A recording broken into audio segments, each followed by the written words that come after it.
Nous allons voir ensemble l'histoire du roi Salomon. Le roi Salomon est successeur de David sur le trône d'Israël. Quatrième fils de David, fils de Bathsheba, il est également nommé Yédidia.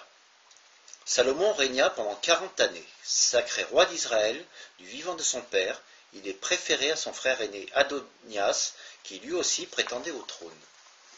Après la disparition de David, Salomon, obéissant aux ultimes recommandations de son père, fait exécuter le chef des armées, Joab, et condamne Éviatar, le prêtre, à l'exil. Quant à Adonias, soupçonné de fomenter une révolte, il est éliminé. Salomon hérite d'un puissant royaume qui s'étend de Tipsa à l'Euphrate, à l'est, au territoire philistin de Gaza, à l'ouest. Le règne de Salomon est présenté par la Bible comme une ère de paix et de prospérité. Le royaume israélite bénéficie incontestablement sur l'ensemble des terres situées à l'ouest de la Mésopotamie de la relative faiblesse de l'Égypte et de l'Assyrie, principale puissance de la région. Pour assurer la sécurité et la pérennité du royaume, il pratique une politique de mariage entre les filles des souverains de la région Moab, Ammon, Sidon et Heth. Le nombre de ses épouses et concubines atteint respectivement 700 et 300. Ça fait un chiffre. Sa première femme est la fille du pharaon souverain d'Égypte. Le mariage est un révélateur significatif de la puissance et du prestige de Salomon. Les mariages étrangers sont en effet rares dans la famille des souverains égyptiens. Salomon noue les liens les plus étroits avec Hiram, roi de Tyr. Ce dernier roi bâtisseur apporte une aide légendaire à la construction du temple de Jérusalem en échange du blé, d'huile et de vin. Hiram fournit à Salomon des bois de cèdre et de cyprès du mont Liban ainsi que de l'or. En outre, il dépêche à Jérusalem artisans et gens de métier pour aider aux travaux de construction du temple. Salomon et Hiram coopèrent également sur mer. Une flotte est construite qui a pour port d'attache Etzion-Geber, à Eilat, sur la mer Rouge. Salomon fournit les navires, Hiram les équipages. Tous les 3 ans, les navires de la flotte quittent Etzion-Geber et rapportent d'Ophir et Tarsis, or, épices, argent, ivoire, singe, paon, etc.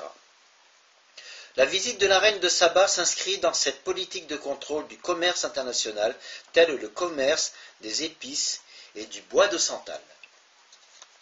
Afin de fondre en une nation unique, ce qui n'était depuis des siècles qu'une confédération de tribus israélites, Salomon partage le pays en 12 districts qui ne correspondent pas au territoire assigné aux 12 tribus.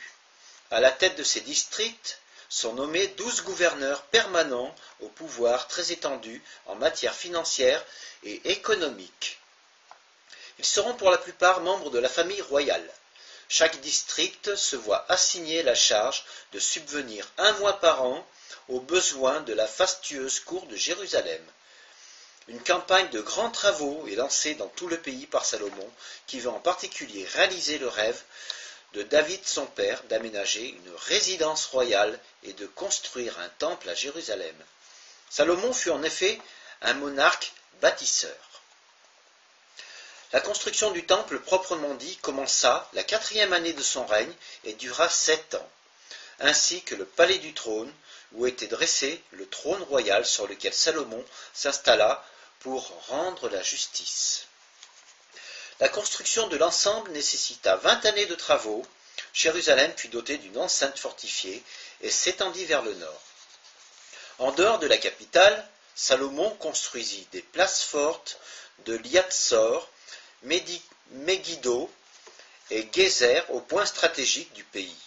Il fonda également les cités de Beth-Horon, ville haute et basse, Baalat et Tadmor, ainsi qu'un certain nombre de cités entrepôts où conserver des vivres en prévision des années de mauvaise récolte.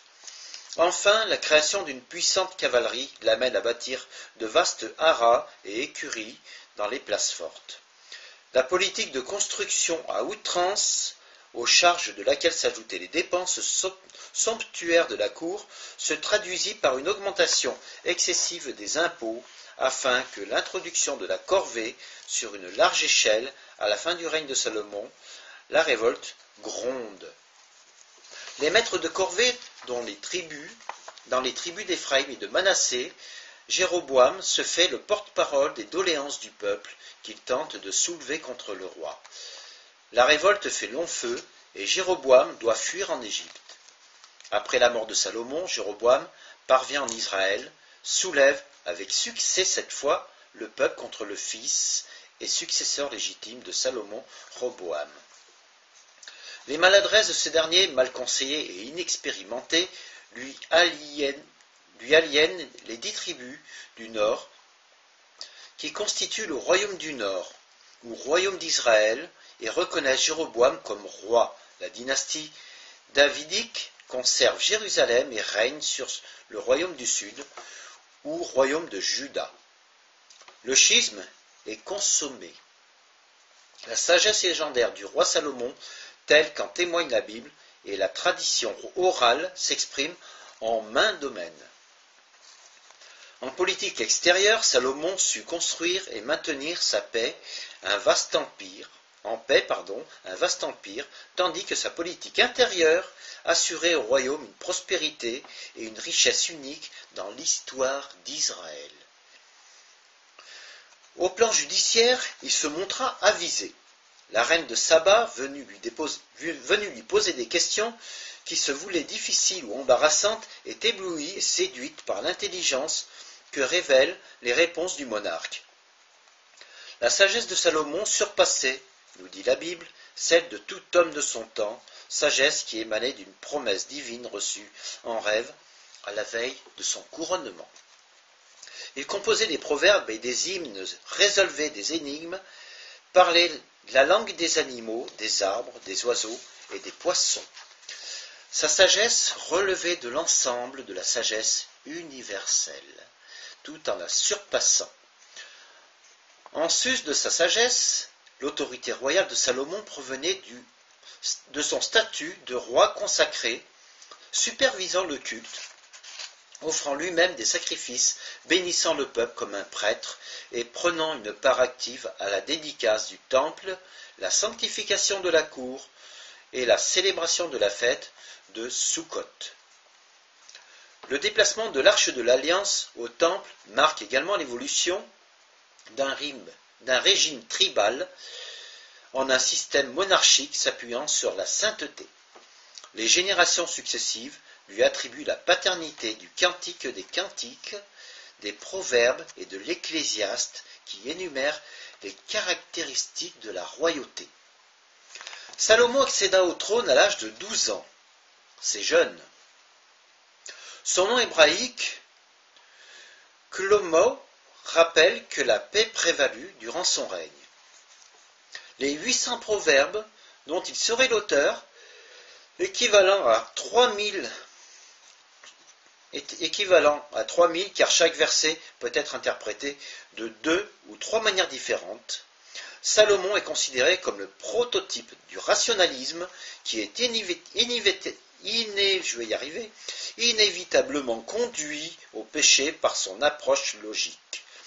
Il devait percer le sens de chacun des préceptes divins et il y parvint jusqu'à ce qu'il se confronte aux lois de la vache rousse qu'il ne put pénétrer. La vache rousse.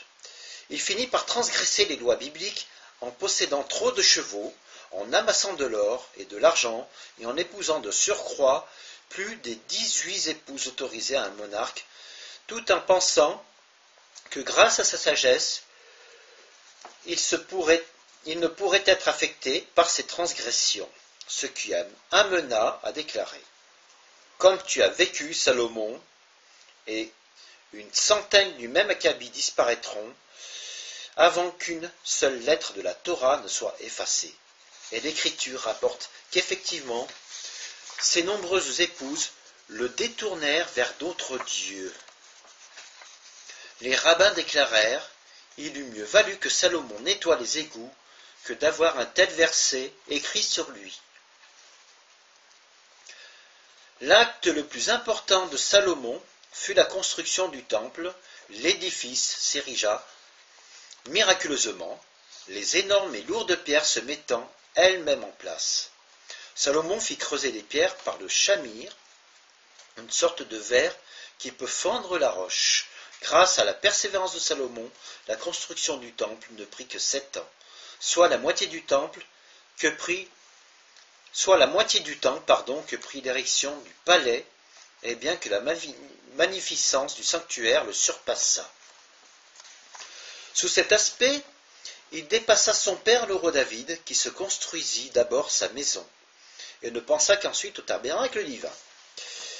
C'est à cette œuvre méritoire qu'il dut ne pas être compté parmi les sages, parmi les rois impies, au nombre desquels ses péchés l'auraient à juste titre placé sans Édrin. Le trône de Salomon était d'après Midrach presque aussi beau que le temple.